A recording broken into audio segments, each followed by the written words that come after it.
Most people have this amazing story inside them, right? And they can share through their story lessons, motivation, inspiration, wisdom that can help other people, right? So funny you say that, because when I saw you were starting Legacy Makers, and I said, I got to get on the show, because we're totally aligned. It's like helping people share how they were successful, which is going to help other people be successful too. Pete Grimes is a best-selling author, global marketing strategist, and storytelling expert with over 30 years of experience guiding Fortune 500 leaders. With over 30 years of experience working alongside Fortune 500 executives, Pete knows how to craft messages that inspire and make an impact. I just want people to find their voice, share their story, because it's going to help so many people. And at the end of the day, if it helps just one person, would it be worth it? And most people I talked to said, even if I could help one person, it'd be worth it. Maybe they have a story or they want to write a book, but they don't know where to start. Like, you know, someone wants to build their own legacy. What tips do you have to get going? It spans the globe like a superhighway called Internet. Elvis Presley. Today, Apple is going to reinvent the phone. It's not over until I win. The Living Your Legacy podcast, for those who live to leave a legacy. That's extraordinary. The impossible has happened. Oh, that is sensational. Jordan, open. Chicago with the lead. Usain Bolt is the fastest man on the planet. You can live your dream.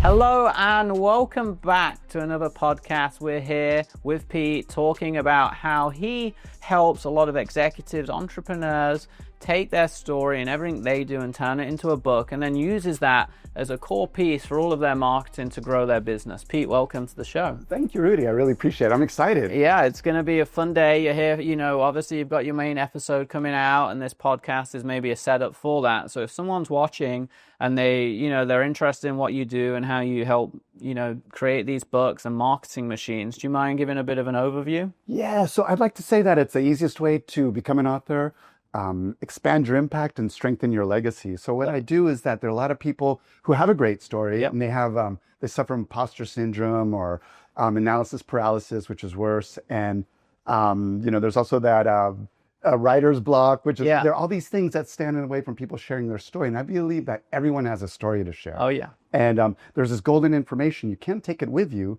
So why not leave a playbook for people to learn from your life? And, you know, and that helps them, it helps the leaders of the future, right? Well, really and that's very similar to, you know, Legacy Makers, and you're doing really helping in a similar fashion from the book side, right? So funny you say that, because when I saw you were starting Legacy Makers, and I said, I got to get on the show, because we're totally aligned. It's like helping people share how they were successful, which is going to help other people be successful too. Yeah, and I think, you know, obviously I created the show with a similar passion to you of most people have this amazing story inside them, right? And they can share through their story lessons, motivation, inspiration, wisdom that can help other people, right? And that's really what this show and all the episodes and different people from different walks of life is designed to do. Right. Would you say the book's similar? So yeah, absolutely. But I think there's another level. You know, I think people forget that by helping other people, they're really helping themselves, right? So there's Maslow's hierarchy of needs, and you fulfill these certain needs, but then there's another level of self-realization, where people to feel self-realized, it's helping other people, finding more purpose, finding more meaning. And I tell a lot of the executives I talk to, at one point in your career, you have to start measuring your success by how many people of your tribe went on to become successful as well. And that's the most important metric. Well, I think there's a famous saying, it's like, if you spend enough energy and effort helping enough people, you'll never have to worry about yourself, right? Because it will take care of it. Right. Yeah, right. That's true. Is that Zig Ziglar? I mean, it is. Yeah. So, and let's talk about books, because, like, to me, books are this sacred staple authority piece, right? Like, books, becoming an author, I meet so many people where they're always like, yeah, I wish I wrote a book, or I haven't got round to it. And they know that it's a really authoritative piece for their brand and marketing.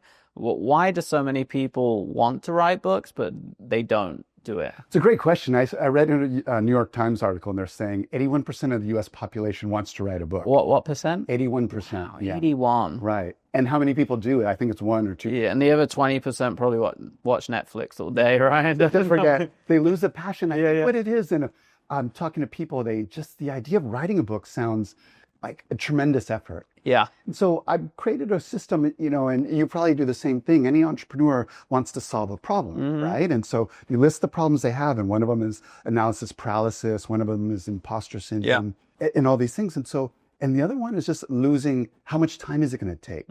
So I figured out a way where they could speak their book into existence. So there's a way to really get off the sidelines and into it and make it fast, quick, and painless. I joke around with people. It becomes very therapeutical.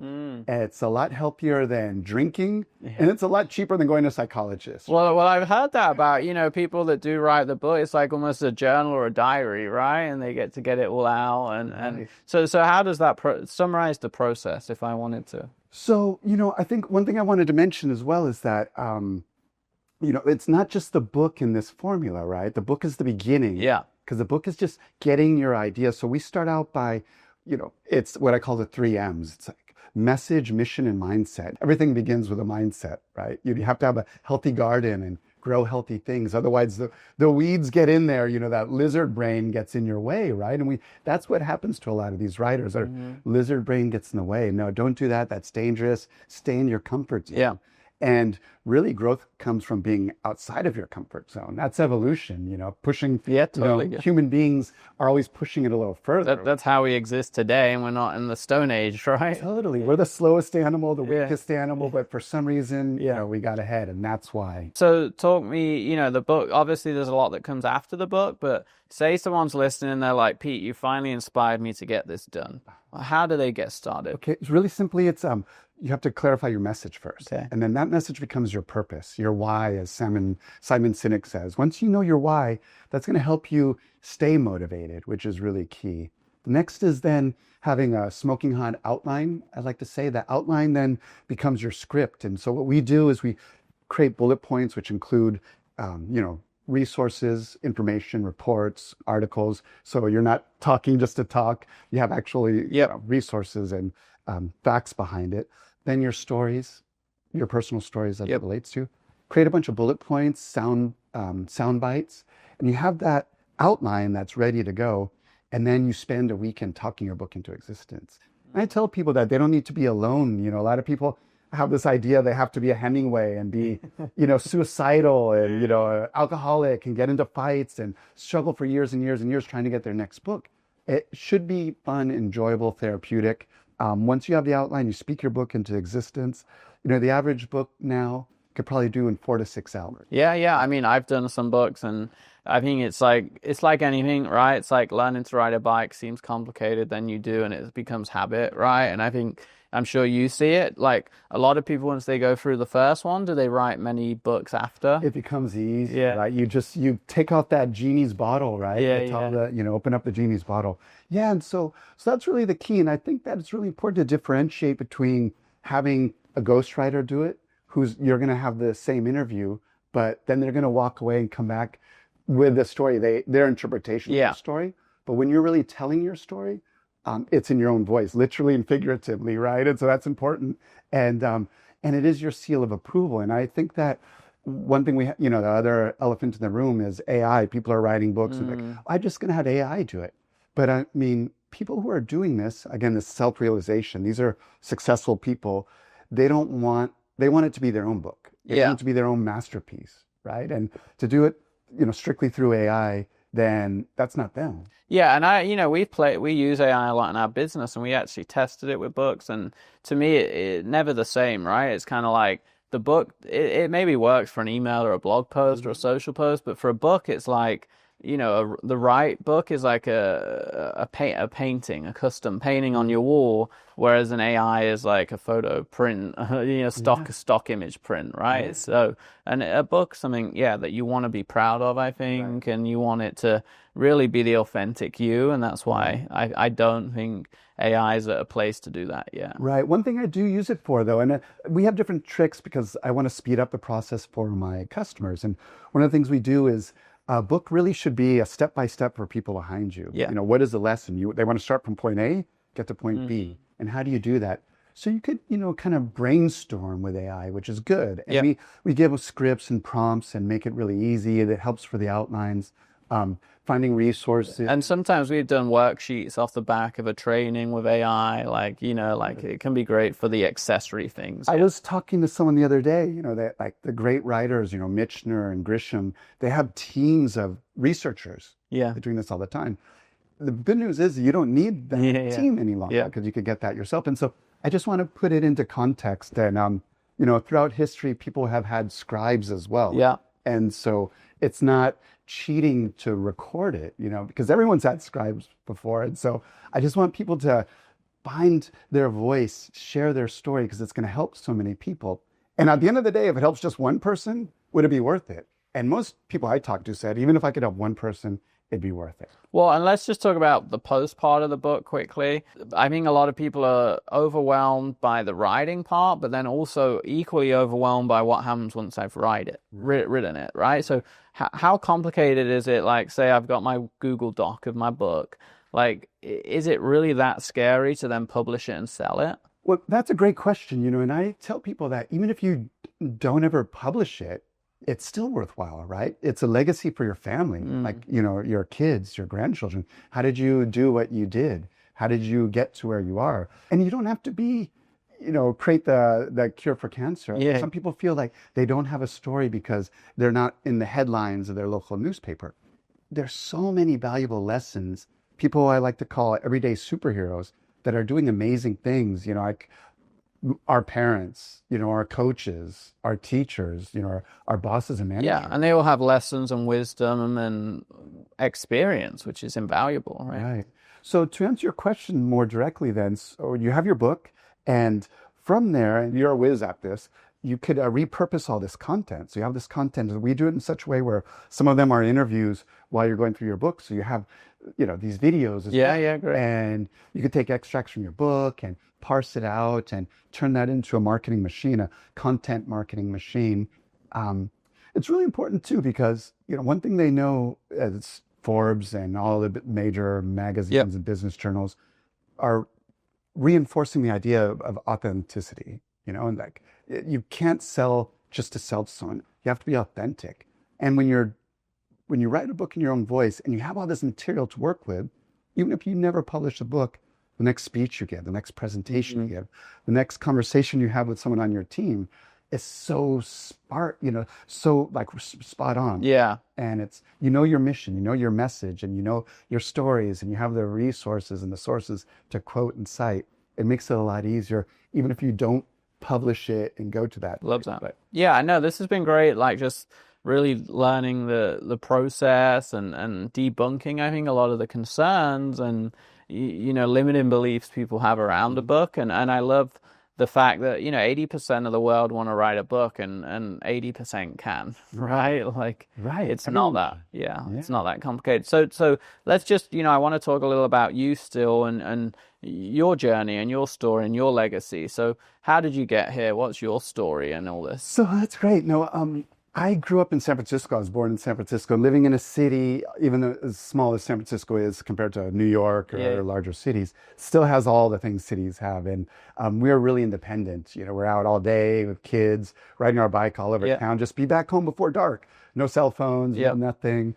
And so you learned how to avoid trouble, but living in a city, sometimes it finds you. So you learned how to get out of trouble really quickly too. And so that was kind of, like, has an impact on one's personality, right? Because you have to be able to kind of fend for yourself. Yeah. So one of the things I wanted to talk about is, these everyday heroes. And we mentioned this earlier, and I want to talk about my parents. So there was a time when, my mom was fighting cancer. She was still taking care of us as kids.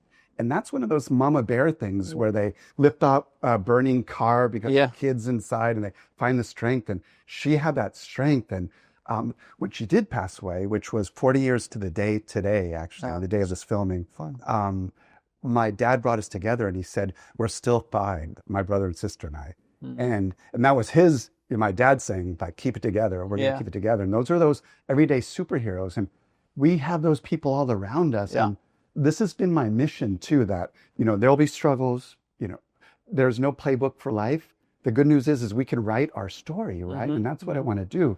So, it was when I was in school and I would take the bus to cross town to go to class, and I'd sit on the bus and watch people around me, and little kid alone on a bus. Sometimes I wonder if my parents just wanted to knock me off and be done. No, I'm just kidding. Yeah.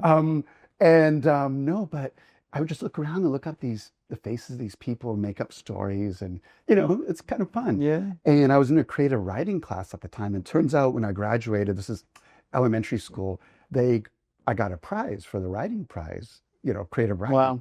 And what I didn't know until maybe 2 years ago, that had my name as a Peter Grimes Creative Writing Award. Every year in the school, they would give it out. And I didn't even know till the other day. That's crazy. Really funny. Yeah. How I got to this journey was a little bit by accident, in fact, because I was in this international executive speaking circuit with C-level executives from Fortune 500 companies. And all of them were all wondering what's next. Yeah. And there was a really impactful story where one of these executives bounded off the stage that got given a great keynote address, said, "You were amazing, great job, you should do this full time." And far from, I thought I was going to, motivate them and they would be really enthusiastic and welcome this comment, I could see their shoulders shrug, and they dropped. And I could see this gentleman was depressed. I said, "What's wrong?" He said, "I'd really love to. I just don't know how. I don't even know where to start."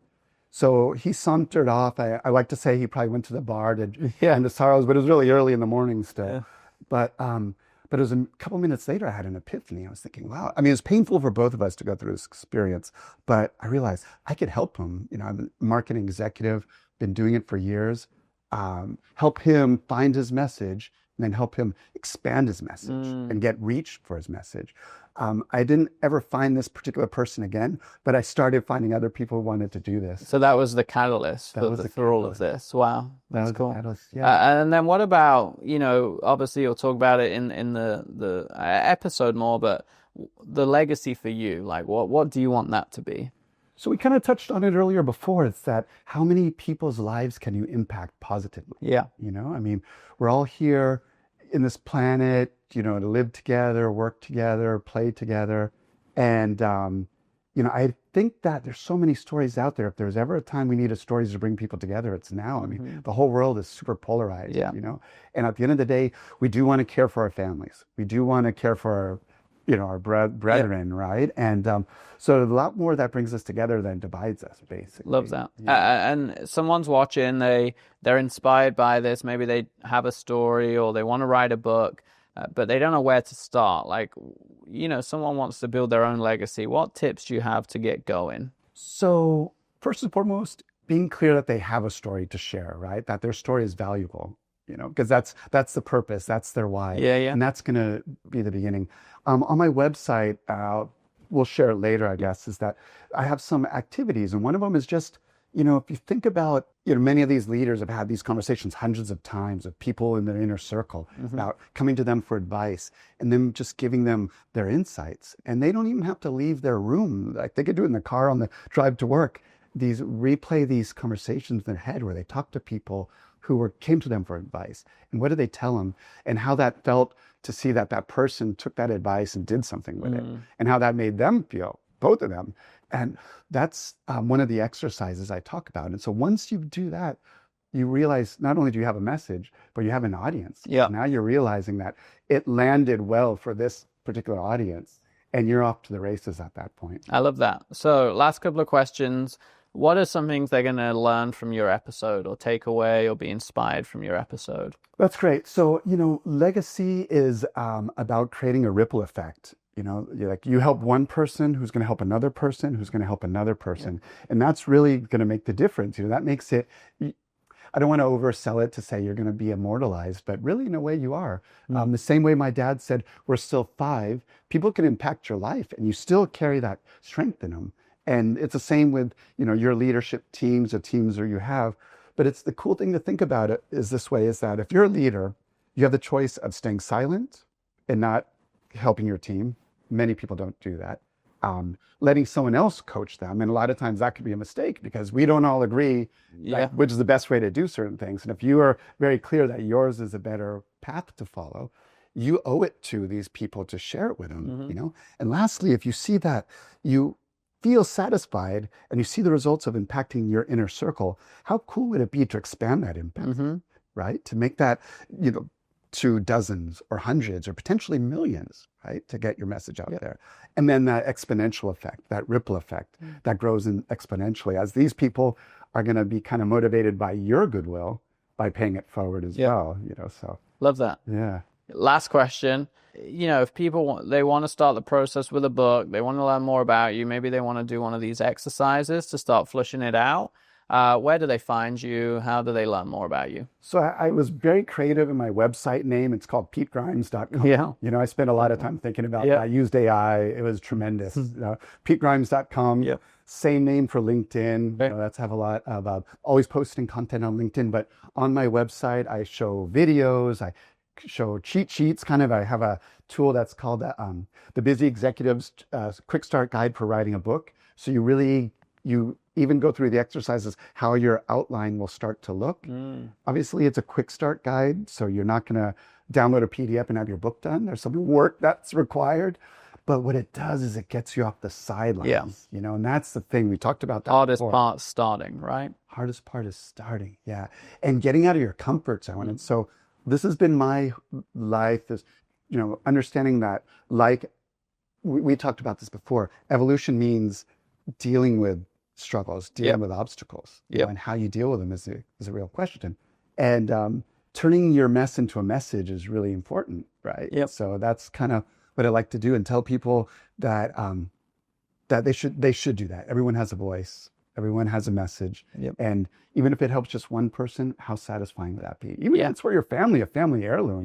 I mean, I think that just in itself is great for everyone to remember. So super excited for your episode and to see more of this and more about your story and how you help people. And guys, check him out if you're interested in, working on that book or pulling that story out of you. Those resources sound a great place to start, and obviously LinkedIn, and of course check out his full episode. So that's a wrap for another episode of Legacy Makers. I'll see you guys soon. Keep building a legacy.